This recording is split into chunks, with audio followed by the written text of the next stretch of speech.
कान्यकुब्जो दुजो कश्चित् दासी पतिरजामिलः नाम्ना नष्ट सदाचारो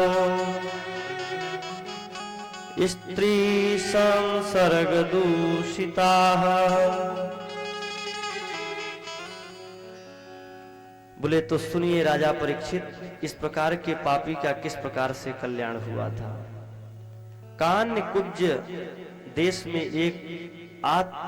एक ब्राह्मण अजामिल नाम का एक ब्राह्मण रहता था। वेदज्ञ ब्राह्मण था, वेदों का स्वाध्याय करता था, नित्य प्रति हवन करता था, अग्निहोत्रीय ब्राह्मण था वह। एक दिन महाराज यज्ञ के लिए समिधा लेने के लिए जंगल में गया और एक वेश्या को संसर्ग करते हुए किसी पुरुष के साथ में देखा और उसके प्रति वह मोहित हो गया।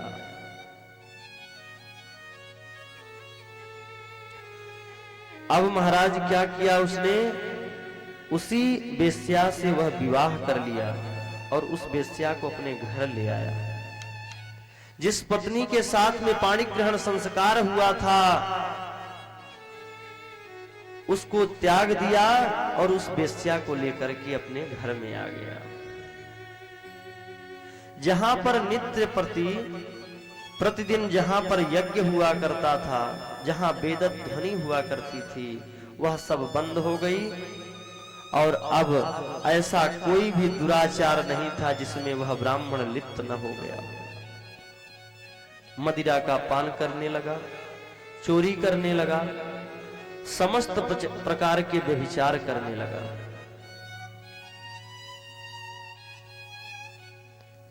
कई संतानें हुई उसकी।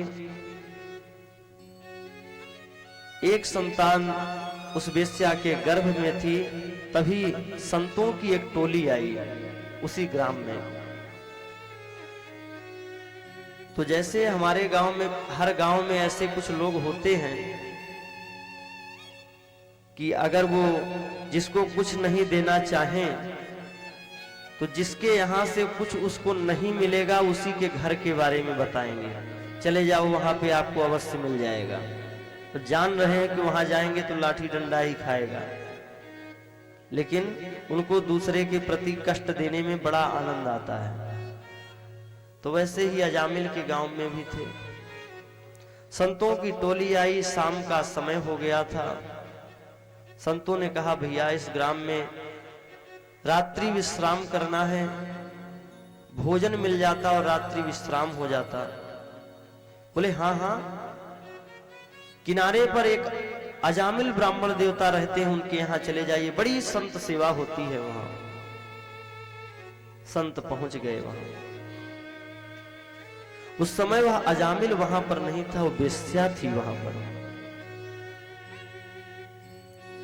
लेकिन उसकी संतों के प्रति निष्ठा अंदर से बनी हुई थी। भले ही वेश्या थी लेकिन उसके अंदर संतों की निष्ठा थी। उसने संतों का स्वागत किया, सत्कार किया, भोजन पवाया, उनकी सेवा की। अजामिल आया तो बोला इनको भगाओ, ये कहां है, इनको रुकवा लिया, भगाओ इनको मेरे घर से। तो उस वेश्या ने समझाया कि कोई बात नहीं, चले जाएंगे सब। संत ने उस वेश्या से कहा देवी हम तुम्हें कुछ देना चाहते हैं। बोले महाराज बताइए। बोले जो तुम्हारे गर्भ में बालक है इसका जब जन्म हो तो हमारे कहने पर इसका नाम केवल नारायण रख लेना। उस वेश्या ने अजामिल से, जब वह बालक हुआ तो अजामिल से कहा कि संतों ने कहा था इसका नाम नारायण रख लें, क्या नारायण रख लें? अजामिल ने कहा देवी तुम्हें जो अच्छा लगे वही रख लो। तो उसका नाम रख लिया नारायण। नारायण से उस छोटा बालक था, उससे अजामिल का अत्यंत प्रेम हो गया। बहुत ही प्रेम करता था उस अपने बालक से, दिन भर बोलता रहता नारायण नारायण नारायण। अंत समय कालांतर में जब उसका अंत समय आया महाराज, यम के दूत उसके पास आ गए और जैसे ही प्राण निकलने वाले थे उसने कहा बेटा नारायण, बेटा नारायण, और इतना कहकर के प्राण छूट गए।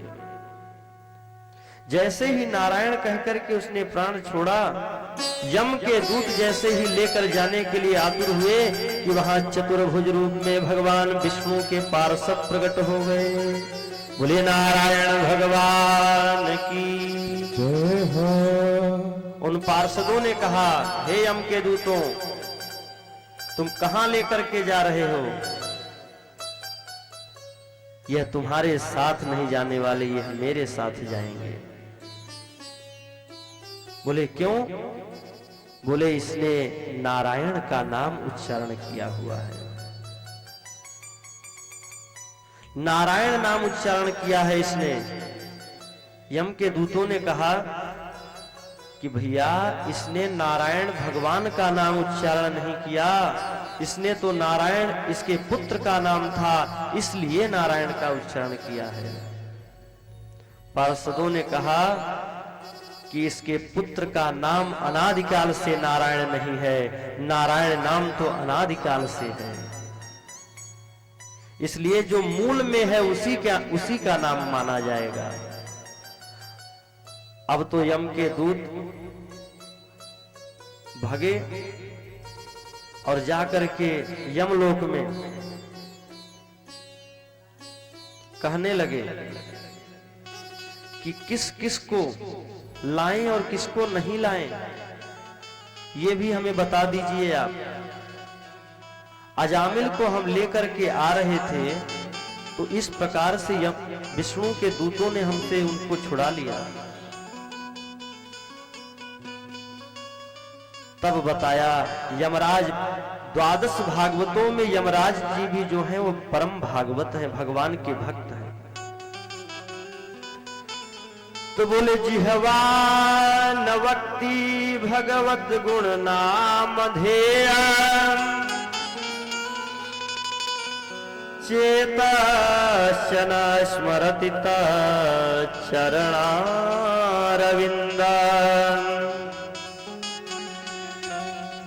कृष्णाय नो नमति क्षिरये कदापि, तानानय ध्वमसतो कृत विष्णु कृत्या। यमराज ने बताया कि किसको लेकर आना और किसको लेकर के मत आना। बोले जिसके गले में तुलसी की माला हो अथवा रुद्राक्ष की माला हो उसको कभी भी लेकर के मत आना। जिसके मस्तक पर भगवान शंकर का त्रिपुंड शोभायमान हो या भगवान नारायण का ऊर्ध्वपुंड शोभायमान हो उसको कभी भी लेकर के मत आना। और बोले जिसके जिह्वा पर एक बार भी अंत समय हरि नारायण कृष्ण गोविंद शिव इन नामों का उच्चारण हो जाए उनको कभी लेकर के मत आना। बोले तो लेकर के आना किसको है?